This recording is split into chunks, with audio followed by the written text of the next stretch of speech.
Good morning, students. In our last class, we have discussed a displacement vector, right? Displacement vectors. We were discussing the type of vectors जिसमें हमने discuss किया था displacement vector. What do we? There is a minor correction in this displacement vector, so we will just revise this once more, so that जो एक minor correction है that will be corrected. Okay. So displacement vector basically हम लोगों ने discuss किया था. Displacement vector is that vector जो हमको किसी पार्टिकल की पोजीशन में जो चेंज होता है वो बताता है, right? So let O be the origin, और कोई पार्टिकल है उसकी पोजीशन, इनिशियल पोजीशन हमने मान ली P, and then it get displaced from its position, और उसकी जो पोजीशन है वो हो गई P dash, right? So the position vector of P with respect to O is given by OP vector, as well as the position vector of P dash with respect to O is given by OP dash vector, right? और अगर मुझे इस P से P dash तक की जो distance है वो कैलकुलेट करनी है तो that can be calculated by a vector called as PP dash vector, राइट? अगर एक पार्टिकल है, उसकी इनिशियल पोजीशन P, वो अपनी पोजीशन से डिस्प्लेस हुआ, वो P डैश पर चला गया, तो जो डिस्प्लेसमेंट होगा उसका, अगर मुझे वो कैलकुलेट करना है, so I will need a vector.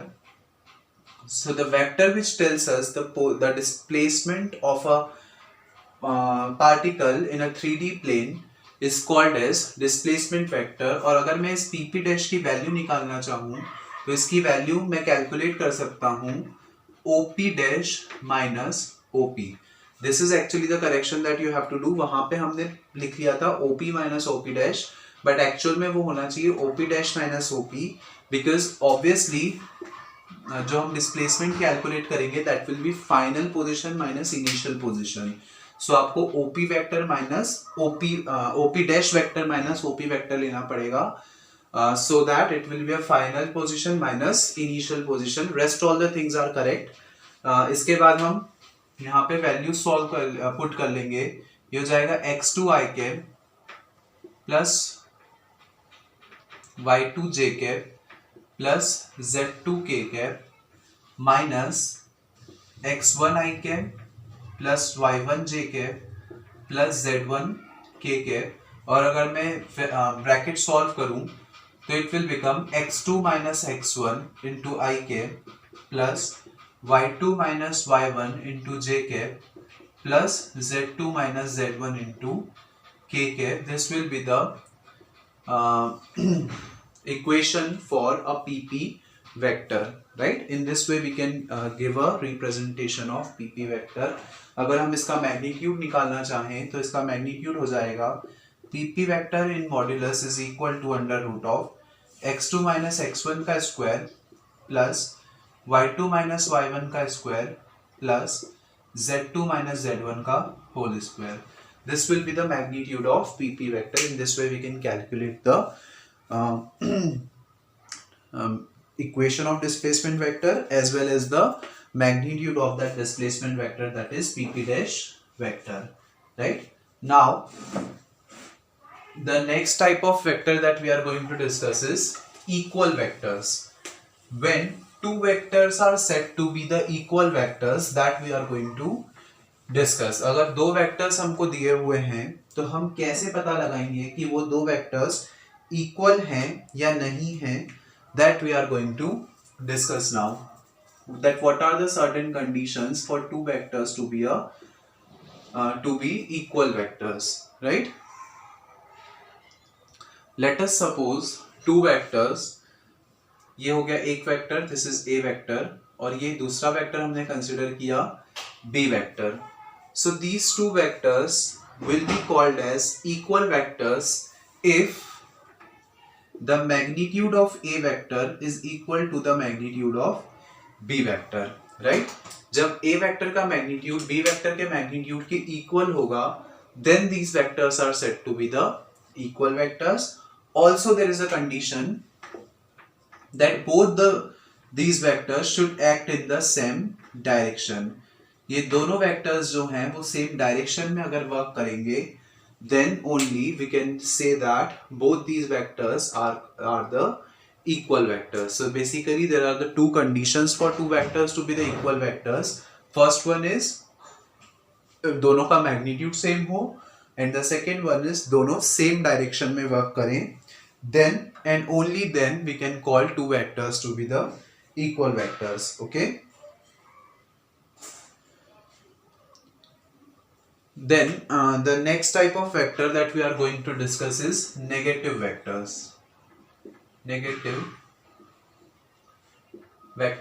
So when do we call two vectors the negative vectors? That we are going to see. Obviously आपको पता है स्टूडेंट्स कि वेक्टर्स का मैग्नीट्यूड कभी भी नेगेटिव तो नहीं हो सकता है, मैग्नीट्यूड हमेशा कैसा होगा, पॉजिटिव. तो हमको ये तो पता है कि वेक्टर्स का मैग्नीट्यूड हमेशा पॉजिटिव रहता है. तो ऐसे वेक्टर्स जिनका मैग्नीट्यूड तो सेम हो, है ना, मैग्नीट्यूड तो हमेशा पॉजिटिव ही रहेगा, बट दोनों का डायरेक्शन अपोजिट हो, राइट. सो ऐसे वेक्टर्स जो अपोजिट डायरेक्शन में वर्क कर रहे हैं in spite of having the equal magnitude. एक हमने वेक्टर मान लिया ए वेक्टर, दूसरा वेक्टर मान लिया माइनस ए वेक्टर जिसका मैग्नीट्यूड ए ही है बट डायरेक्शन अपोजिट है, इसलिए हमको यहाँ पे माइनस का साइन लगाना पड़ेगा. So these two vectors are said to be the negative vectors of each other. Why? Because they have the equal magnitude but they are opposite in direction. So when two vectors of equal magnitude are acting in opposite direction to each other, then the vectors are said to be the negative vector. और अगर a vector का negative vector में draw करूँ तो वो कुछ इस तरह से होगा, और minus a it will be the sign here, right? Where this minus sign is nothing but it is representing that the second vector is in opposite direction with respect to the first vector. Okay. Now next is zero vectors. Now what do we mean by zero vectors? Obviously students, the term zero हमको काफी कुछ बता दे रही है. So ऐसे vectors जिनका magnitude zero हो, right. हमने एक वेक्टर कंसिडर किया, let that be a vector. ऐसा वेक्टर जिसका मैग्नीट्यूड जीरो हो, ऑल्सो जिसका डायरेक्शन आर्बिट्रेरी हो. हमने मान लिया ये पॉइंट, यहां से कोई पार्टिकल ऐसा गया, ऐसे गया, कोई भी रैंडम पाथ फॉलो करके वो फिर से यहाँ पे आ गया, राइट. तो इस केस में उसका जो डायरेक्शन है दैट इज आर्बिट्रेरी, है ना, इट इज अनस्पेसिफाइड या arbitrary.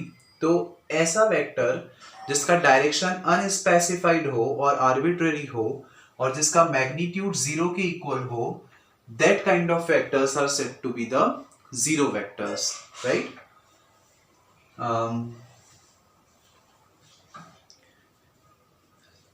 If zero vectors are usually added in any vector, then obviously the vector will remain unchanged, right? अगर हम जीरो वेक्टर को किसी वेक्टर में ऐड करते हैं तो जो हमारा वेक्टर है इट विल रिमेन अनचेंज्ड. लेकिन अगर हम किसी वेक्टर में जीरो वेक्टर का मल्टीप्लाई करते हैं तो हमको रिजल्ट में क्या मिलेगा, zero vector. It is obviously same as the हमारा जो मैथ्स का रूल है that. Now the most important it is unit vector, right. Unit vector important है for understanding purpose, because unit vector की हम काफी बार बात कर भी चुके हैं और आगे भी हम लोग डिस्कशन करेंगे यूनिट वेक्टर्स पे. That's why it is important to understand the actual meaning of unit vectors. Okay, so unit vector basically unit शब्द से हमको समझ में आता है, यूनिट का मतलब होता है वन. तो ऐसा वेक्टर जिसका मैग्नीट्यूड क्या हो, वन हो, उसको मैं क्या बोलूंगा, unit vector. Okay, so unit vector is that vector whose magnitude is 1 and generally it is denoted by a cap over it. इसको हम डिनोट करते हैं, इसके ऊपर एक कैप लगा देते हैं. हमने डिस्कस किया था x axis, y axis, z axis, उसके अलोंग हमने i कैप, j कैप और k cap unit vectors consider किए थे. सो यूनिट वेक्टर्स बेसिकली यही वेक्टर्स होते हैं जिनका मैग्नीट्यूड होता है 1 और इनको निकालने के लिए एक फॉर्मूला होता है, unit vectors is equal to a given vector upon में modulus of a given vector, मतलब गिवन वेक्टर का magnitude.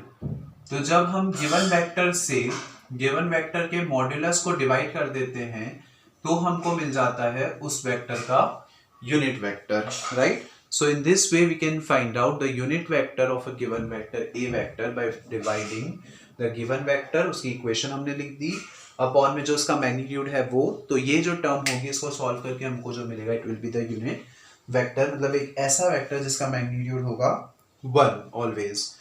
Unit vector do not have any unit since it is the ratio of two similar physical quantities, so it does not have any unit. So these were some of the types of vectors that we have discussed, है ना, जो vectors के types होते हैं वो हम लोगों ने discuss किए।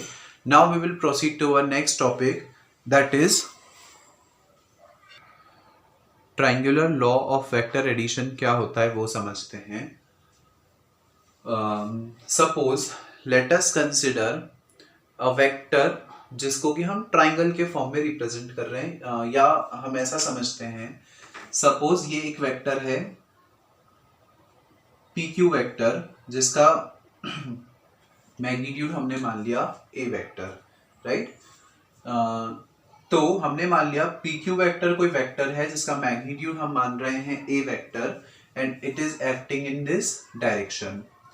नाउ इसके साथ अगर मैं मान लूं इसके परपेंडिकुलर में एक vector QR vector that is acting in this direction and इसका जो मैग्नीट्यूड है that is suppose to be the B vector, और इस तरीके से अगर मैं PQ वेक्टर पर एक वेक्टर ड्रॉ करूं सच दैट P से Q, Q से R, तो हमको R से P जाना चाहिए, बट एक ऐसा वेक्टर जो R से P नहीं जाए और उसका डायरेक्शन जो हो वो अपोजिट हो, राइट। जिस ट्राइंगल में आप जिस डायरेक्शन में आपके बाकी दोनों वेक्टर्स जा रहे हैं उसके अपोजिट डायरेक्शन में अगर कोई वेक्टर है तो इस वेक्टर का जो मैग्नीट्यूड होगा, हम मान लेते हैं C वेक्टर, इस वेक्टर का जो मैग्नीट्यूड होगा वो इन दोनों वेक्टर्स के मैग्नीट्यूड के सम के इक्वल होगा, राइट। सो जो PR का मैग्नीट्यूड होगा that will be equal to the sum of PQ vector and QR vector. There are two conditions for this. पहला, ये पूरा मिलकर एक ट्राइंगल फॉर्म करना चाहिए, मतलब अगर दो वेक्टर्स इस तरीके से हैं कि तीसरी लाइन उनको ज्वाइन करके एक ट्राइंगल बना सकती है, देन एंड ओनली देन उन दो साइड्स के वेक्टर्स के मैग्नीट्यूड का सम is equal to the magnitude of the third side if and only if the direction of the third side is opposite to that of the two sides। P से Q, Q से R, उसको जाना चाहिए था R से P, but हम direction opposite लेंगे that will B PR। तो अगर ये कंडीशन सेटिस्फाई करती हैं तो जो C वेक्टर होगा that will be equal to A vector plus B vector, and this whole thing is called as triangular law of vector addition. Okay, so I hope it is clear to all of you, triangular law of vector addition. So हमने जो बोला उसको अगर हम लिखें, so what have we said कि PQ vector plus QR vector is equal to PR vector, right. Bye triangular law of vector addition this thing we know that PQ vector plus QR vector is equal to PR vector. Now PQ vector को represent कर रहे हैं हम A vector से, plus QR को represent कर रहे हैं B वेक्टर से, इज इक्वल टू PR हो जाएगा C vector. So basically this is the thing that we have got by triangular law of vector addition, and this was the only thing जो triangular law of vector addition बोलता है कि जो third वाली side है it will give us the addition of two sides of a triangle. Okay,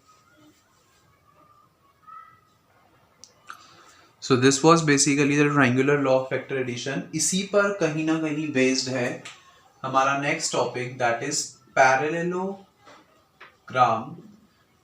law of vector addition. यहाँ पे triangle के फॉर्म में था, वहां पर ऑब्वियसली नाम से समझ में आ रहा है पैरेललोग्राम के फॉर्म में है, राइट। तो जब कुछ वेक्टर्स इस तरीके से हो कि they can be represented by the sides of a parallelogram, we know that parallelogram होता है कुछ इस तरह का, such that the pair of two opposite sides are equal and parallel, right? तो parallelogram law of vector addition ये बोलता है कि अगर चार साइड्स या चार वेक्टर्स इस तरीके से हों that they can be represented by the parallelogram, then if P Q vector and Q R vector वो इस तरीके से हो कि उनका डायरेक्शन हो गया P से Q, Q से R ये डायरेक्शन,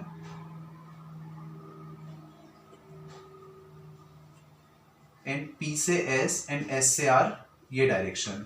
अगर इस तरीके से कोई वेक्टर्स रिप्रेजेंटेशन पॉसिबल है तो हम मान लेते हैं इसका मैग्नीट्यूड A वेक्टर, इसका मैग्नीट्यूड B वेक्टर, इसका C एंड इसका D। तो ये जो डायगोनल है, this diagonal should be taken in opposite order. हम P से Q पे गए, Q से R पे गए, अब R से P पे जाना चाहिए था, बट हम उसको अपोजिट लेंगे, दैट इज P से R, the same thing that we have done in triangular वाला केस, राइट। सिमिलरली यहाँ पे भी P से S पे गए, S से R पे गए, अब R से P पे जाना चाहिए था, बट हम क्या लेंगे, अपोजिट डायरेक्शन। और ऑब्वियसली अगर मैं इन दो, यहाँ पे दो ट्राइंगल्स बन गए और यहाँ दोनों ट्राइंगल्स पे मैं triangular law of vector addition लगा दूं, तो what I will get this PQ vector plus QR vector is equal to PR vector, that is A vector plus B vector is equal to, हम इसको मान लेते हैं E वेक्टर, राइट। तो A vector plus B vector is equal to E vector. Similarly अगर मैं यहाँ पे triangular law of vector addition लगा दूं, so I will get PS vector plus SR vector is equals to PR vector, that is C vector plus D vector is equals to E vector. So from these two equations, that is equation 1 and 2, one thing is clear to us, अगर चार vectors इस तरीके से हैं कि they are representing a parallelogram, then the two corresponding sides, the sum of magnitude of two corresponding sides of a parallelogram is equal to the diagonal of the parallelogram, but the condition is that the direction of the diagonal should be in opposite to that of the two corresponding sides of the parallelogram, right? So जो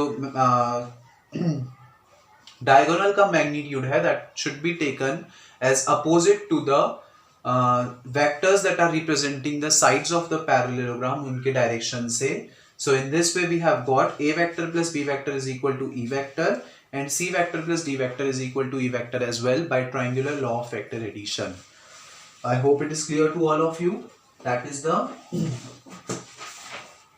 basically parallelogram law of vector addition जो है वो triangular law of vector addition की ही एक application है, उसी पर कहीं ना कहीं बेस्ड है, right.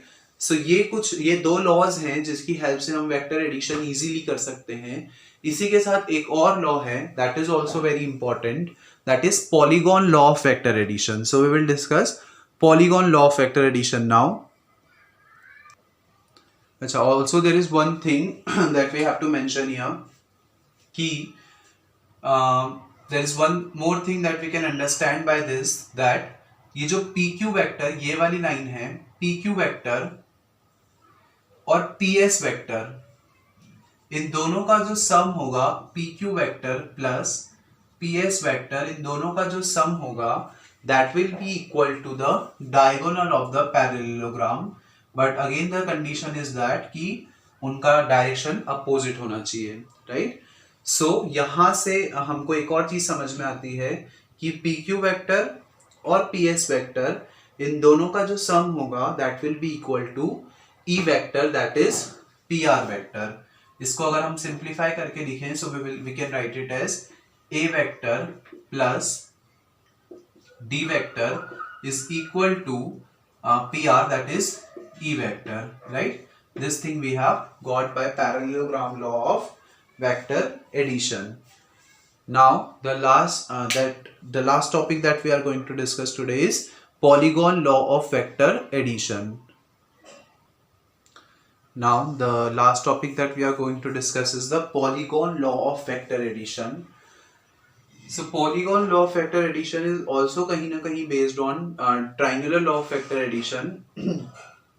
Basically, polygon law of vector addition states that the sum of all the sides of a polygon which are taken in one order is equal to the remaining side of the polygon that is taken in the opposite order.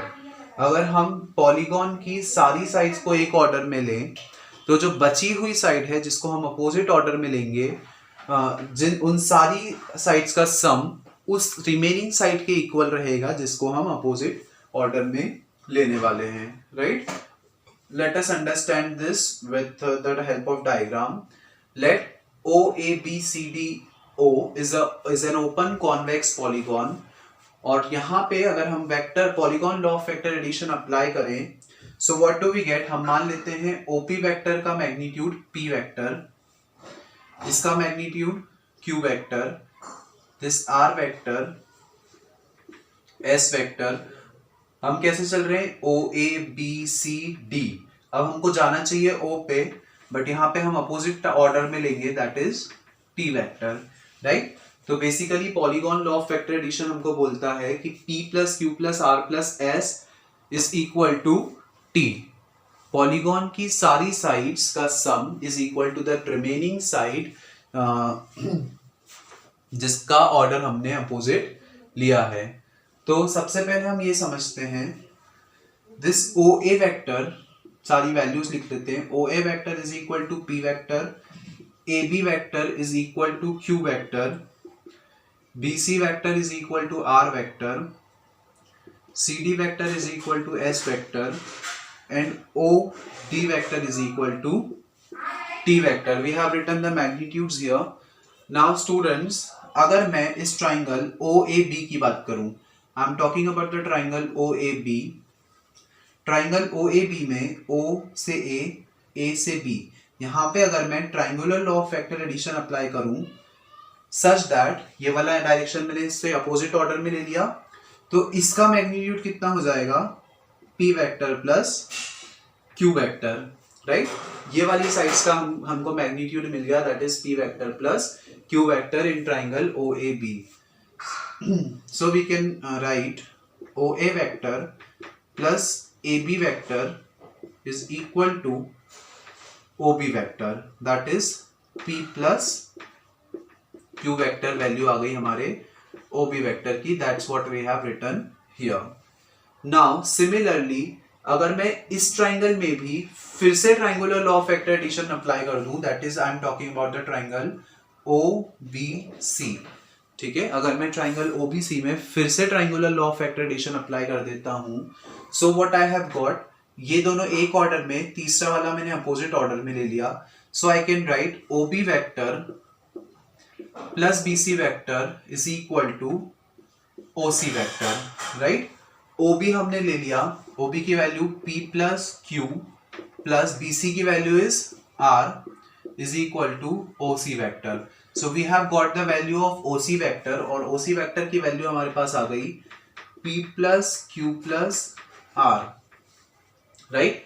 Again हम triangular law of vector addition apply कर देते हैं triangle OCD में. तो जब हमने triangle OCD में again triangular law of vector addition apply कर दिया, so we can write OC vector plus CD vector is equal to OD vector.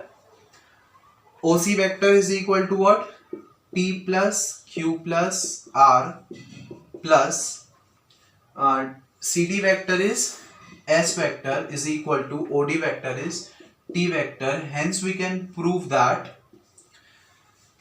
in सारी sides का sum is equal to this remaining side that is taken in the opposite order, that is the T vector.